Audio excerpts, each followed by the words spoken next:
सांसदगण, विधायकगण व आज के इस सुशासन दिवस पर उपस्थित यानी जुड़े हुए लगभग 6,500 स्थानों पर सभी हमारे हरियाणा वासी भाइयों बहनों, सभी प्रशासनिक अधिकारीगण, कर्मचारी बंधुगण, आज के इस अवसर को पिछले 8 वर्षों से सुशासन दिवस के रूप में पूरे देश में मनाया जाता है। और इस दिन का महत्व, जैसा हम जानते हैं, देश के पूर्व प्रधानमंत्री आदरणीय श्री अटल बिहारी वाजपेयी जी और महामना पंडित मदन मोहन मालवीय जी, इनकी जयंती का यह दिन होता है।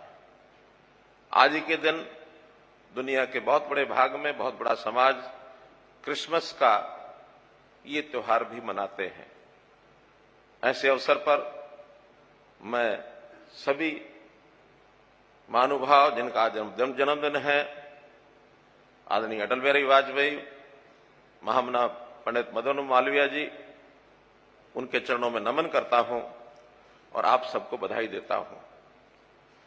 कल ही के दिन 26 दिसंबर को हम जानते हैं कि सर्ववंशदानी 10वें पातशाह गुरु गोविंद सिंह जी के साहबजादे बाबा जोरावर सिंह जी और बाबा फतेह सिंह जी का बलिदान दिवस भी होता है। और इस दिन को प्रधानमंत्री जी ने विशेष तौर पर उल्लेख करते हुए कि देश में इसको वीर बाल दिवस के रूप में मनाया जाए, तो ऐसे कल के इस अवसर के समय पर भी मैं इन मां भारती के वीर सपूतों को नमन करता हूं। तो इस प्रकार इस दिन की महत्ता को ध्यान में रखते हुए, जैसा लगातार हम लोग अपना ये जो सुशासन दिवस मनाते हैं, हर वर्ष इस सुशासन दिवस पर हम हरियाणा में भी अपने जितने भी नए प्रयोग हैं, कुछ नई योजनाएं हैं, नए प्रकल्प हैं, उनकी शुरुआत करते हैं।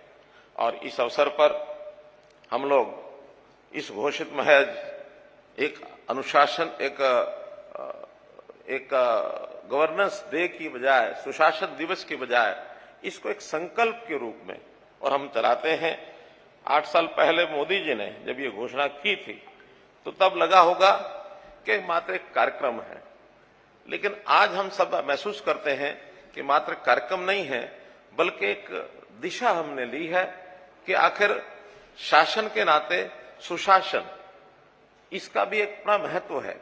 लोगों का जीवन कैसे सरल हो, किस प्रकार से हम आगे उसको बढ़ा सकते हैं। तो महज इसको शब्दों या नारों तक न सीमित करके, बल्कि एक भावना, इस भावना के अनुरूप हम सब लोग काम करते हैं।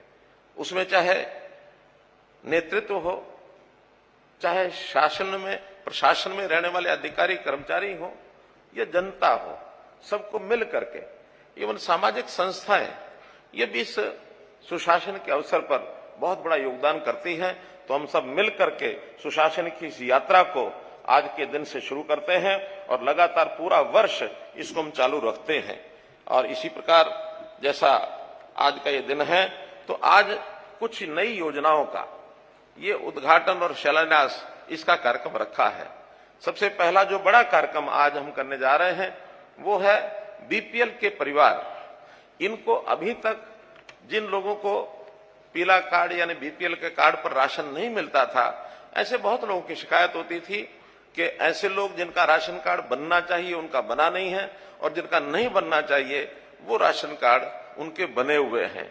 और लगातार कई वर्षों से ये जब सुनते हुए आ रहे थे, तो हमने इसको परिवार पहचान पत्र के साथ जोड़ करके ऐसे जिनकी आय वार्षिक 1,80,000 रुपया तक है, ऐसे सब परिवारों को बीपीएल का दर्जा दिया जाए। 2 जिलों में कुरुक्षेत्र और सिरसा इसका उपयोग पहले कर चुके हैं। सफल प्रयोग के बाद अब आज से यानी 1 जनवरी से इस बार ऐसे सब परिवार जिनका 1,80,000 रुपए तक की आय है, सभी को बीपीएल परिवार के अंतर्गत उस दायरे में लाया जा रहा है। और इससे करने से हमारे जो नए राशन कार्ड हैं 12,46,507, ये प्रदेश भर में नए राशन कार्ड बनेंगे। हाँ, ये बात भी ठीक है कि पिछले लगभग 11-12 वर्ष में जब से आईसीसीसी डाटा बना, और आज 2022 11 वर्ष हो गए हैं। बहुत परिवार इस दायरे से ऊपर भी निकले हैं। उन्होंने अपने व्यवसाय अच्छे किए, उनको कहीं नौकरी मिली, सरकारी अथवा प्राइवेट, तो ऐसे लोगों को भी अभी तक उसमें से निकाला नहीं गया था। अब चूंकि स्वाभाविक है, नए सिरे से हम उसका दायरा तय कर रहे हैं, तो कुछ कार्ड उसमें से कटेंगे भी सही। कटने का अर्थ ये नहीं है कि उनके साथ कोई अन्याय हुआ है, बल्कि सही मायने में देखा जाए तो ऐसे लोगों को संतोष व्यक्त करना चाहिए कि हम अपनी आय के उस दायरे से ऊपर निकल गए हैं कि जो गरीबी रेखा से ऊपर हो गया है। तो उनके लिए संतोष की, खुशी की बात होनी चाहिए। लेकिन यदि उनका विचार ऐसा होता है कि हमें उस बीपीएल के दायरे में से बाहर निकाला गया है, हमारा कोई राशन छूट गया है, तो इसको विचार करने का तरीका दूसरा है। आखिर मेरा अगर छूटा है राशन, तो जो गरीब आदमी है, जो बीपीएल के नीचे है, जिसका कार्ड नहीं बना था, मात्र वो कार्ड नहीं बना था इतनी बात नहीं है, लेकिन कभी कभी तो उसके घर के अंदर राशन की कमी के कारण से भोजन भी नहीं बनता और भूखे बिलखते रहते हैं। तो मैंने अगर कोई राशन का अपना कार्ड छोड़ा है, तो ऐसा वो बिलखता परिवार, ऐसा वो भूख से जो तड़पता परिवार है, उसके घर में राशन पहुंचेगा, ये पुण्य मुझे प्राप्त होगा, मैंने अपना राशन कार्ड छोड़ा है। तो निश्चित रूप से मैं आज उन सब लोगों को अपील करता हूं कि इसको इस ढंग से लें कि गरीब होना अच्छा नहीं है, आय अच्छी बढ़ाएं। बल्कि मैं तो यहां तक कहूंगा कि हम सब लोग, चाहे सरकार में हैं, चाहे सरकार से बाहर, एक संकल्प भी लें कि जो आज 30 लाख लगभग परिवार ऐसे होंगे जो बीपीएल से नीचे होंगे, क्या हम वर्ष भर में और 1 लाख 2 लाख परिवारों को इस दायरे से ऊपर उठा सकते हैं? इस दायरे से ऊपर उठाएंगे, अर्थात उनकी आय बढ़ेगी, उनको जीवन जीने में सुविधा होगी, स्वाभिमान से वो जीवन जी सकेंगे। तो इस प्रकार का संकल्प ये हमको देना चाहिए। इसी प्रकार कुछ और जो योजनाएं हैं जिनका आज शुभारंभ होने वाला है, उसके अंदर डिजिटल हस्ताक्षर वाली जमाबंदी की फर्द, अर्थात जो नकल हम पटवारियों के चक्कर काटते हैं, वो पटवारियों के चक्कर अब किसी लैंड ओनर को नहीं काटने होंगे। वो ऑनलाइन घर बैठे या किसी भी अपने सेंटर से और उसकी फर्द को वो ले सकता है। तीसरा एक योजना और आज शुरू कर रहे हैं कि जो विद्यार्थी कॉलेज में पढ़ते हैं, यूनिवर्सिटी में पढ़ते हैं, वो ऑनलाइन अप्लाई करेंगे तो उनको अपनी मार्कशीट के साथ, फाइनल ईयर की डिग्री लेने के साथ, उनको पासपोर्ट फ्री ऑफ कॉस्ट मुफ्त में मिलेगा। कोई भी विद्यार्थी ग्रेजुएट होने पर अपना पासपोर्ट साथ लेकर के जाएगा, ताकि उसको विदेश जाने की यदि कोई इच्छा बनती है, कोई कार्यक्रम उसका बनता है, तो कम से कम ये सुविधा उसको तुरंत मिलनी चाहिए। ऐसा भी इस विषय में हम लोग आगे बढ़कर के काम कर रहे हैं। एक योजना में हमारा HSVP हरियाणा शहरी विकास प्राधिकरण, उन्होंने सिटीजन फैसिलिटेशन सेंटर ये आज शुरू किया जाएगा। और इससे सिटीजन फैसिलिटेशन सेंटर अर्थात नागरिक सुविधा केंद्र, इसके ऊपर जो भी प्रॉपर्टी संबंधी, चाहे टाउन कंट्री प्लानिंग के हों, चाहे ULB के हों, चाहे HSVP के हों, किसी प्रकार के सुझाव हैं, कोई उनकी शिकायतें हैं, किसी प्रकार की उनकी यानी बायोमेट्रिक उनका प्रमाणीकरण करते हुए उनकी कोई भी डॉक्यूमेंट उनको बनवाना है, तो उसका भी सीधा सीधा उनको लाभ इस केंद्र पर मिलेगा।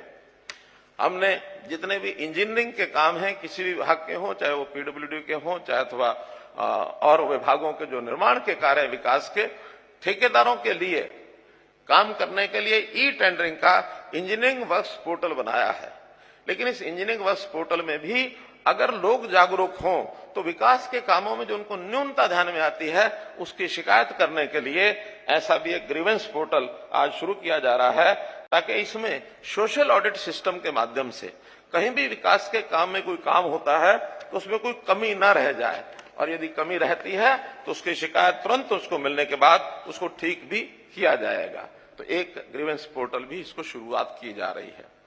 आज हरियाणा के शहरों में बहुत ऐसी कॉलोनीज हैं जो अभी अनियमित हैं, जिनको नियमित कराने के लिए बहुत प्रयत्न लोग करते रहे हैं। हमने 2 साल पहले ऐसा इनवाइट किए थे कि ऐसी कॉलोनीज 845 कॉलोनीज, अनधिकृत कॉलोनी इनकी पहचान की गई थी। कुछ उसके अंदर उसका जो सर्वे करने के बाद और उसमें RWA रेजिडेंट वेलफेयर एसोसिएशन भी एक टेम्परेरी हमने बनवाई है, ताकि कोई ना कोई उसकी जिम्मेवारी ले जो काम करवाने के हैं। तो ऐसी जो प्रक्रिया है वो अभी चल रही है, लेकिन आज जितनी पूरी हो गई है उसकी मैं घोषणा करता हूं। 8 जिलों के 177 कॉलोनीज को आज नियमित किया जाता है। तो इस प्रकार से ये जानकारी उन सब शहरों में मिलेगी। हमने इन कॉलोनीज को नियमित करने के लिए पिछले साल कानून भी विधानसभा में पारित कर दिया था। हरियाणा पुलिस ने भी आज कुछ संकल्प लिए हैं, कुछ नई चीजें इनकी घोषणा की है। अभी तक हरियाणा में 3 कमिश्नरीज, पुलिस कमिश्नरीज थी, गुरुग्राम, फरीदाबाद और पंचकुला। आज से जो 1 जनवरी से लागू हो जाएगी, एक और सोनीपत जिले में भी कमिश्नरी इसको बनाने की भी घोषणा की जाती है, क्योंकि बहुत विकास हो रहा है सोनीपत जिले का और उस प्रकार की आवश्यकता भी महसूस हो रही है। तो एक ये कमिश्नरी की घोषणा भी हम कर रहे हैं। पुलिस का बहुत बड़ा एक काम लॉ एंड ऑर्डर और क्राइम को रोकना ये तो रहता ही है, लेकिन बहुत चीजों की एनफोर्समेंट, जैसे माइंस है वहां भी पुलिस के लोग चाहिए, जैसे एनक्रोचमेंट इलीगल है उसको हटाने के लिए भी चाहिए, कहीं इरिगेशन की आवश्यकता होती है, कहीं पावर के लिए आवश्यकता होती है, कहीं ट्रांसपोर्ट के लिए। तो जितना बड़ा काम है कई बार उस पर ध्यान पूरा नहीं जाता, गौण हो जाती हैं। तो आज ये घोषणा भी की जाती है कि एक पुलिस का एनफोर्समेंट विंग ये अलग से बनाया जा रहा है, अलग से इसके थाने होंगे, अलग से इनकी जो पुलिस का बल होगा वो अलग से होगा। हालांकि उसी पुलिस बल में ही आना जाना और ट्रांसफर करना ये सब होगा, उसी में से लोग रहेंगे, लेकिन अलग व्यवस्था करने के बाद इन सब विभागों की ओर पूरा ध्यान जा पाएगा। तो एक एनफोर्समेंट विंग पुलिस का बनेगा और एडीजीपी एनफोर्समेंट अलग से एक पोस्ट बना करके और इस काम को शुरू किया जाएगा। इसी प्रकार पिछले दिनों में आयुष्मान भारत के साथ हम लोगों ने चिरायु कार्ड, आयुष्मान चिरायु, हाँ मेरी तरफ देख रहे हैं डीजीपी साहब, एक घोषणा इनकी और रह गई है, वो है कि आईआरबी और जिला पुलिस में जो रिक्त पद हैं 2500 रिक्त पद, इनकी भर्ती का भी इस अगले महीने से ही प्रक्रिया शुरू करके 2500 नए पद ये भर्ती किए जाएंगे। इसी प्रकार चिरायु कार्ड जो हमने पिछले 21 नवंबर को जिसकी घोषणा की थी कि अब 1,80,000 रुपए तक सब परिवारों को चिरायु कार्ड मिलेगा, अर्थात 5 लाख रुपए की जो बीमा, स्वास्थ्य बीमा की योजना, उसके अंतर्गत ये कवर होंगे। अभी तक केंद्र सरकार की योजना में आयुष्मान भारत में मात्र 15.5 लाख परिवार ही एलिजिबल थे। अब ये नई योजना में 28 लाख और 89,000, लगभग 29 लाख परिवार, ऐसा जैसे हमने राशन कार्ड में बताया 30 लाख परिवार हैं, तो ये 29 और 30 लाख के बीच ये सब परिवार इस बीपीएल के अंतर्गत आते हैं। इन सबको ये कार्ड वितरण करने का भी काम पिछले 5 लाख पहले बट चुके हैं। आज के दिन जो 6500 स्थानों के ऊपर मैंने बताया, वहां 8 लाख परिवार और बटेंगे।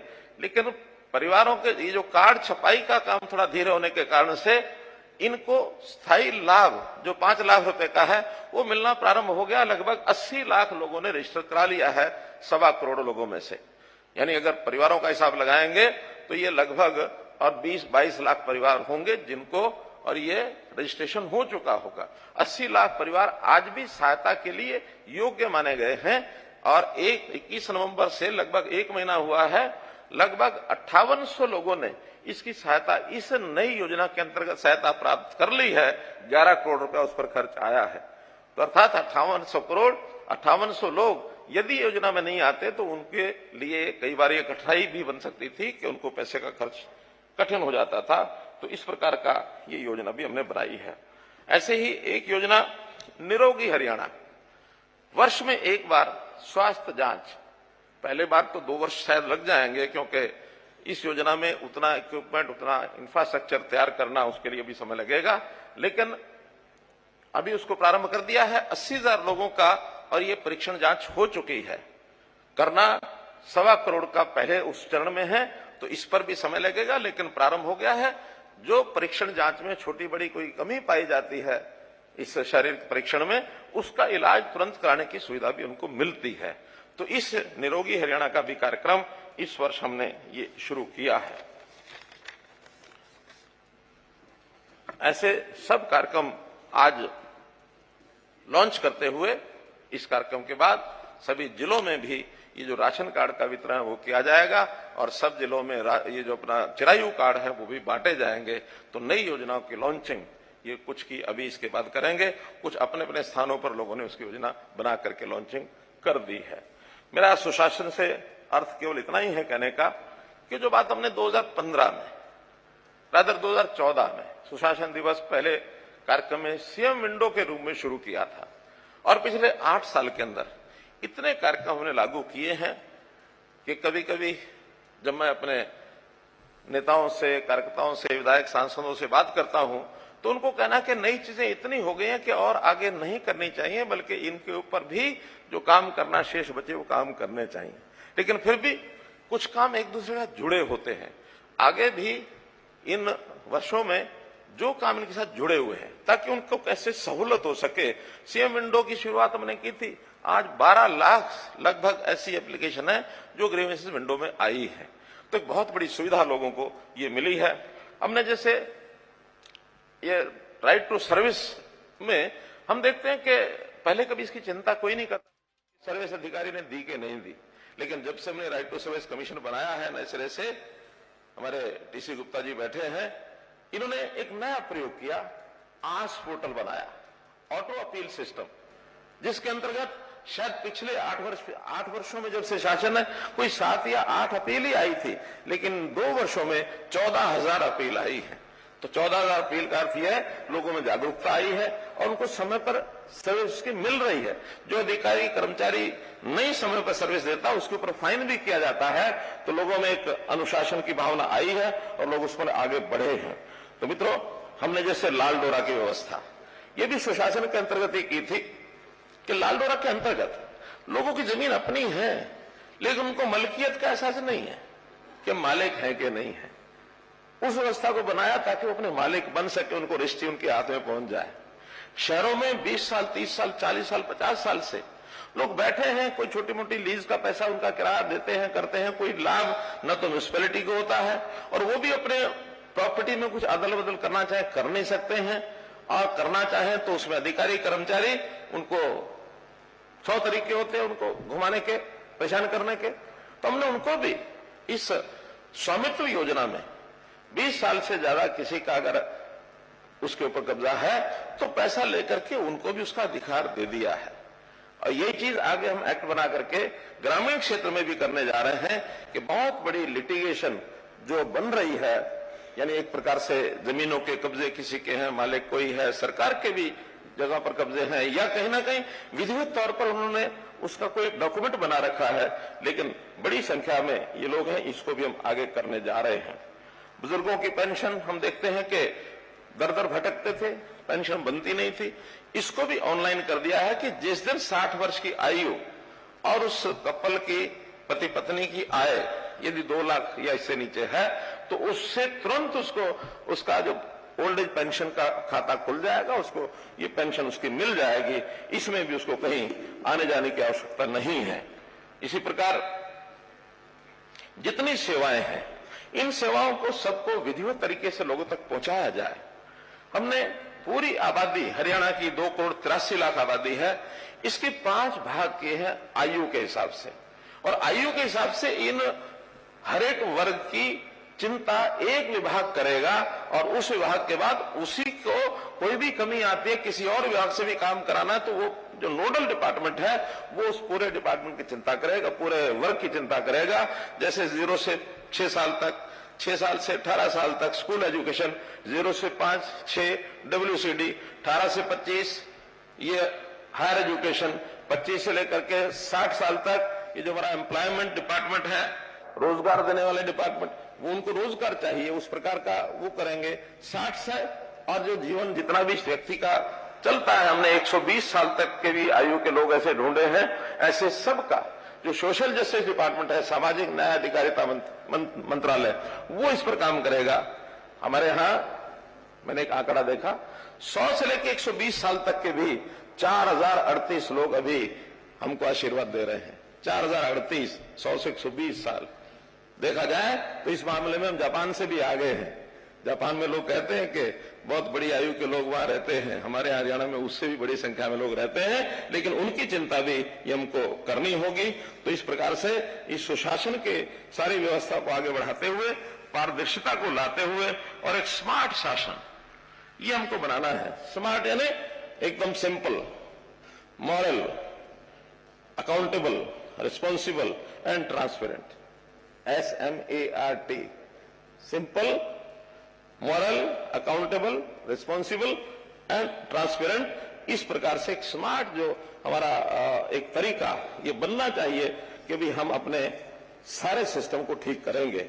और जहां तक इस सिस्टम को ठीक करने की बात है तो इसमें हमारे अधिकारी कर्मचारी, इनसे अपेक्षा है कि वो अच्छा काम करें। एक घोषणा हमने की थी कि जो अधिकारी और कर्मचारी मन लगा के अच्छा काम करेंगे तो वर्ष के अंत में यानी 25 दिसंबर को ही इनको सम्मानित किया जाए। इस प्रकार की योजना भी हमने आज बनाई हुई है। तो इसके अंतर्गत आज ऐसे सुशासन में प्रति सरकारी अधिकारी कर्मचारियों को प्रेरित और प्रोत्साहित करने के लिए जैसे बताया 22 ऐसे अवार्ड आज यहां पर ही दिए जाएंगे, जिसके अंदर लगभग 125 कर्मचारी अधिकारी होंगे। जैसा चीफ सेक्रेटरी साहब ने बताया कि उसमें हमारे जो IAS, IPS यानी ऑल इंडिया सर्विसेज के लोग, उनको हम नहीं रखा है। मेरा उसमें मानना है कि ये जो ऑल इंडिया सर्विस के कर्मचारी हैं वास्तव में तो ये इनकी जिम्मेवारी है कि अपने जो नीचे के कर्मचारी अधिकारी हैं उनको प्रेरित करें, प्रोत्साहित करें।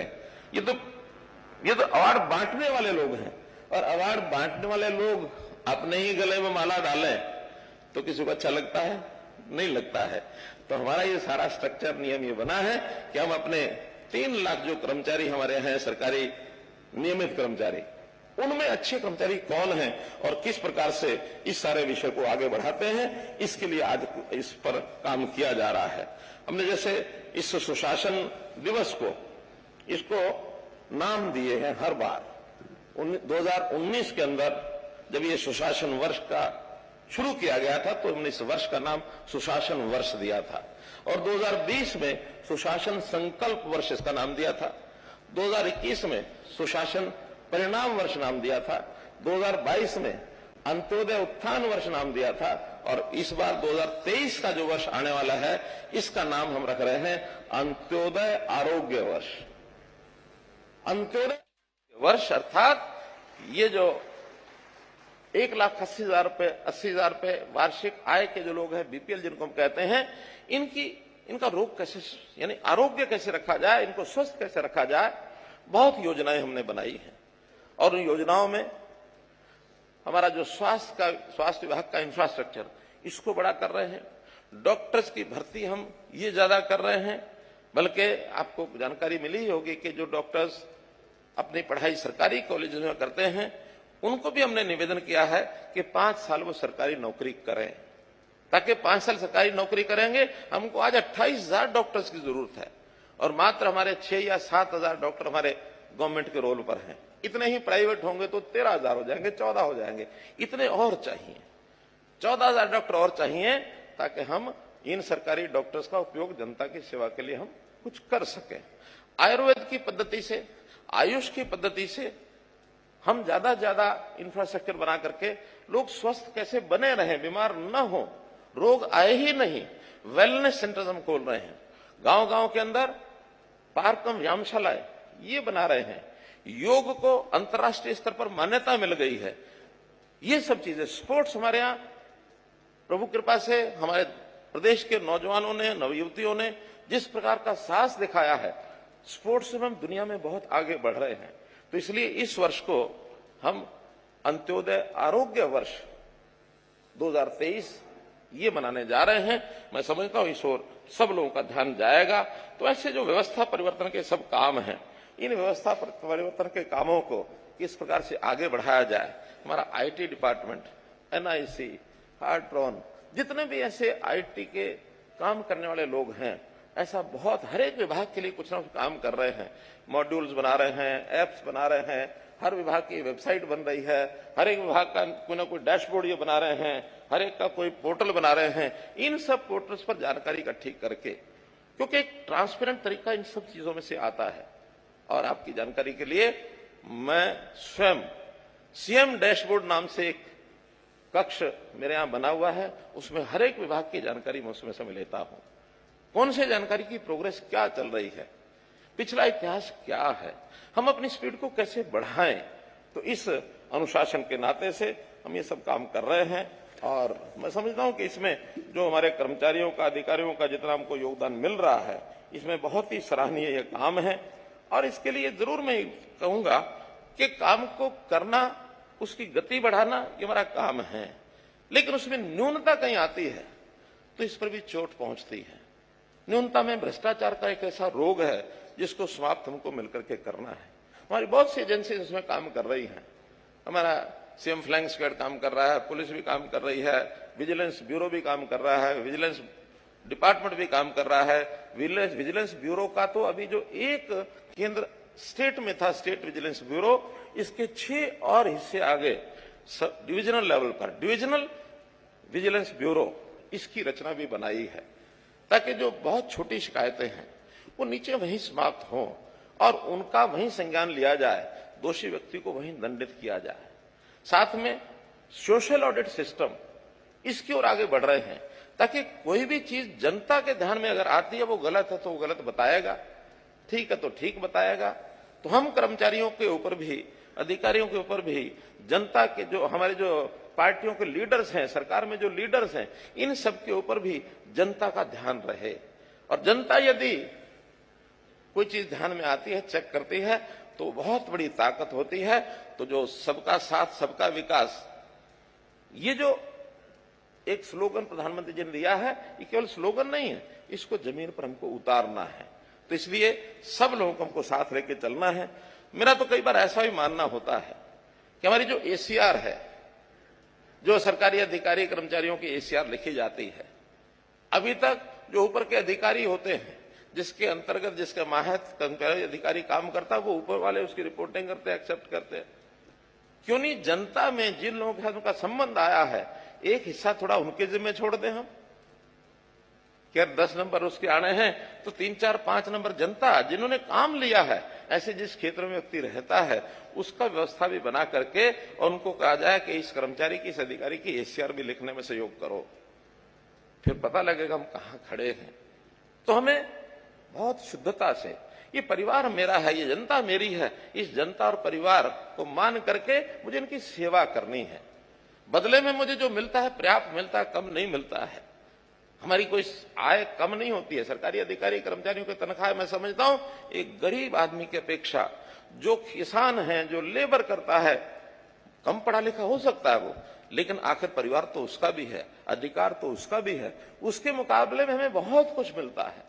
तो जब इतना सा मिलता है, हमारे सबके मन में ये भाव जागृत होना चाहिए कि मुझे जो मिलता है तनख्वाह के रूप में, प्रसाद के रूप में, उसी से अपनी मुझे योजना बना करके उसके लिए मुझे काम करना है। तो ये भाव यदि आएगा, निश्चित रूप से हम सब मिल करके और इस चीज को आगे बढ़ाएंगे। एथिक्स का होना ये बहुत जरूरी है। तो एथिकल विषय अगर हम आगे लाएंगे तो हम लोग एक प्रकार से आगे बढ़ जाएंगे। आज क्योंकि मैं देख रहा हूं कि 11 बजे हमको एक और कार्यक्रम की ओर आगे बढ़ना है, प्रधानमंत्री जी की मन की बात, और संयोग से इस वर्ष की यानी रविवार होने के नाते 25 तारीख जो अंतिम कार्यक्रम मन की बात का है वो इस वर्ष का है। तो निश्चित रूप से वो भी हमको बहुत कुछ बताने वाले हैं। मैं तो इतना ही आपको कहूंगा कि हम लोग इन सब बातों को लेकर के जो हम कर रहे हैं, आगे बढ़ रहे हैं, इसमें किसी प्रकार की हम ढिलाई न बरतें और जितने भी कार्यक्रम आगे करते हैं इसके लिए हम आगे बढ़ें। हम लोगों को एक विषय, आजकल जैसे सर्दी का मौसम है, एक सूचना मुझे देनी है कि सर्दी और धुंध के कारण से हमारा जो वाहन ट्रैफिक है, सड़कों पर चलते हैं, इसके अंदर एक्सीडेंट्स होने की बहुत बात आती है। विर्क साहब थोड़ा मुस्कुरा रहे हैं कि एक सूचना मैं दे रहा हूं सबको, पूरे प्रदेश के लोगों को, सावधानी बरतें, धुंध में कहीं एक्सीडेंट ना हो। तो इस प्रकार का अगर ध्यान रखेंगे तो निश्चित रूप से हमारा जीवन जो है सुरक्षित रहेगा, सामने जो लोग आते हैं उनका भी जीवन सुरक्षित रहेगा। सड़क की जो दुर्घटनाएं होती हैं, जिनमें होने वाली मौत है, ऐसी मौत में और हम लोग जो है उसका आंकड़ा कैसे कम करें, इसकी योजना जरूर हम बनाएं। इसी प्रकार से इस सुशासन दिवस के अवसर पर हम संकल्प ले